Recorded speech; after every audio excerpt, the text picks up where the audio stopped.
G'day people, I'm doing a video, basically just a tag along video to Donny B's or D-Bad's video yesterday from about you know, fighting with knives and that. I'm certainly no expert, haven't been in a knife fight as such. Well, I've never been armed with a knife in a fight where a knife was pulled or used, but I've done a little bit of training. And I just thought I can add a couple of little things to, a couple of little points to his, and back up some other things that he was saying as well, which going through his comments and stuff, you can see, like, for one, people were saying no kicking and don't do kicks, and I've been told that by people as well. I think that could be maybe a military thing. I've had an ex-legionnaire who was French legionnaire that was telling me, no, you don't kick, you've got to keep your feet planted on the ground, you know, blah blah blah. But I don't think there's one scenario that covers all fights, you know. So the first thing about whether it's war or any sort of fight, that, you know, once the fighting starts, you know, all plans go out the window, and it's whatever happens on the spot that counts, you know. So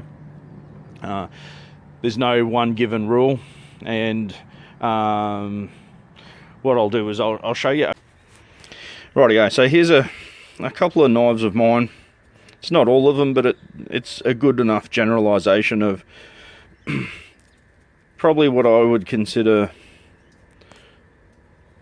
knives, dedicated fighting knives that I've got, or sticking knives. And when I say that, that's for poking deep holes through heart and lungs and things like that. So that would be like a pig sticker here that we use, especially in Australia, but everywhere else around the world as well, for hunting pigs.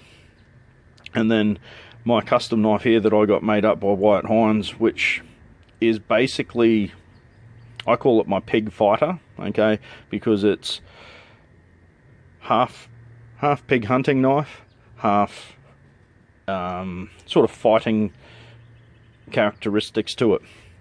And see here, above 6 inches to around 9 inches is probably a really good spot to be for what would be considered a dedicated fighting knife. And then of course we've got the bigger ones, which are probably more associated with like medieval sax knives and things like that, but then also with the American West and American frontier sort of knives as well. So they tend to be around that, closer to the 9 inch to a little bit bigger, and especially with the Bowie sort of knives and Arkansas toothpicks, you know. So big long blades, rather heavy, and a lot of them will have fairly generous guards on them. So like Donnie was saying, back in the day, big thick, big long knives, heavy spines, heavy knife, heavy finger guards, hand guards. And when I was going through my little knife fighting stage, doing a lot of research and trying to watch as much stuff and read as much stuff as I could about what makes a fighting knife, fighting techniques, and especially old school. I'm sort of like, you know, I'm a white fella, so I'm into my Anglo sort of medieval sort of stuff. And obviously Europe has been fighting each other forever, and human beings have been fighting each other from ever. So there's traits and certain characteristics in weapons and knives from all genres, and they work and work well, and that's why they've carried on to where we are today. And you know, whether it's a myth, misconception, I don't know. There's probably some truth to it. All myths, there's probably there's an element of truth. So that the heavy thick, here we go, Trailmaster is a really good example. The heavy spine on a big long Bowie allegedly would allow you to hold it spine forwards to try and smash and break the opponent's knife, or that could be a sword, or whatever it is, edged weapon. But would that really happen today with the steels and things that we got now? It's questionable. Surely it all depends on the manufacturer, the type of steel, how it's heat treated and quenched, etc, etc. And this is kind of where I see like a bit of a softer,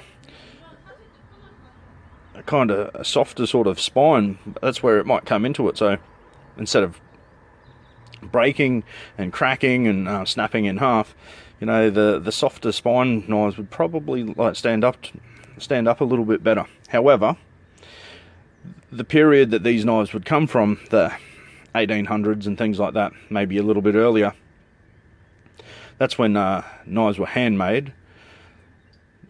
Every single one of them was individually forged, so it all depended on how good of the material it was, how well it was forged, whether there was porosity and things like that in the blade itself, and how brittle it was, etc, etc. So how relevant is that today? Don't know. Are people going to be walking around carrying knives of this sort of size these days like they did back in the frontier sort of days?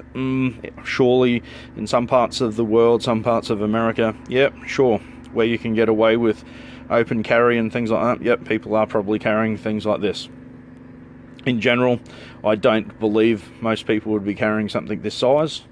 So the chances of two guys dueling it out with knives of this sort of caliber is probably really rare, and that's why I agree with Donnie that big hand guards, finger guards, probably aren't really that necessary today.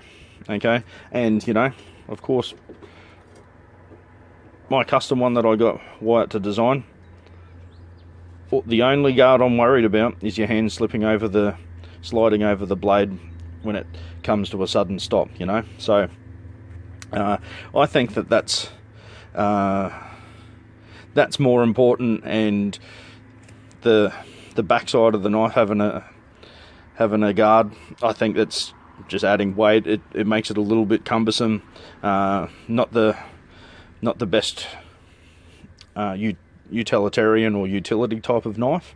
So yeah, that's just a couple of little thoughts there. So a couple of months ago, there was a death from a knife in the city of Brisbane, Fortitude Valley,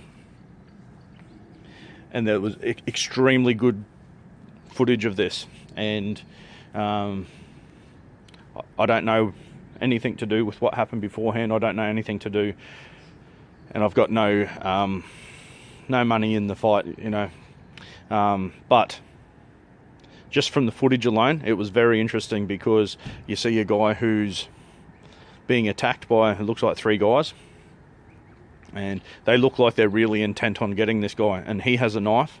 He pulls it out, he's brandishing the knife, but he's walking away backwards, basically saying that either stay away from me, I don't want any bar of this, like, not interested in the fight, keep away, I've got a knife, stay away from me. And he's walking back the whole time, and they keep approaching him. A couple of them take turns to like come get right into his face, and every time they get real close to him, he sort of puts a knife out in front of him to basically like say, stay away. They keep coming, and one of them wins the Darwin Award. He's obviously throwing caution to the wind, doesn't care that old mate's got a knife, and he thinks that he's going to punch old mate's head in, and he ends up getting hit in the neck. I slowed the footage down. I tried to see exactly. We know that he got hit in the neck. Obviously his jugular vein was compromised and severed, because he bled out, and he went from being extremely aggressive, and he was a big boy, well over 100 plus kilos, and he went from being very aggressive and coming and taking the fight to the guy, to being hit in the neck, instantly knowing that was a bad, he got hit seriously, and he stopped completely. So it must have been I'm thinking some type of a nervous system reaction by the way that he just lost all momentum and just put his hand straight to his neck. He knew straight away there was still no, I'm going to keep getting you. Instantly he stopped, put his hand on his neck, stood there and started rocking around. And with about 15 seconds, he was on the ground, lifeless, motionless, and there was litres of blood all over the ground, and he would have been gone.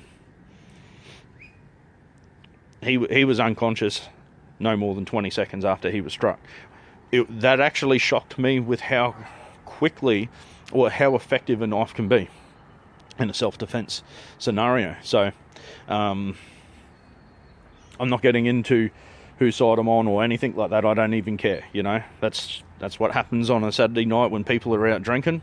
And unfortunately, you know, the big lesson to learn from that is don't try and fight someone with a knife, you fucking idiots. Anyway, it'll be interesting to see what happens. He's obviously going to get charged with murder because over here we're not allowed to do anything. We're not allowed to carry knives. We're not allowed to, you know, defend ourselves. We're certainly not allowed to, you know, use a knife in defense in public. So he's going to probably be charged with murder. I don't know. I don't watch the news or follow any of this. But my guesses are he'll be charged with murder, carrying a deadly weapon in public, probably armed to cause fear because he was brandishing, etc., etc. I believe, though, that footage, which is really good, and I'm sure the cops and his lawyers and that will have it, will clearly show that he was brandishing and walking backwards, and he was showing it in a way that he doesn't want to fight, keep away from him. He wasn't coming forward to them. He wasn't sort of brandishing in a way and being the aggressor. He was walking back the whole time, and the guy who got hit, he actually sort of charged him, basically. So it'll be interesting to see whether murder gets dropped down to manslaughter and to see how much time he gets. I'm going to have a wild stab in the dark that it'll probably be around, you know, 5 to 10 years or something like that.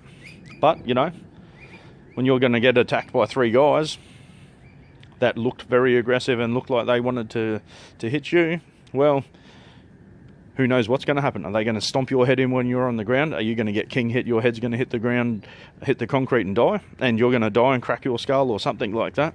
So there goes that old age saying that it's better to be judged by 12 than carried by 6. So it is what it is.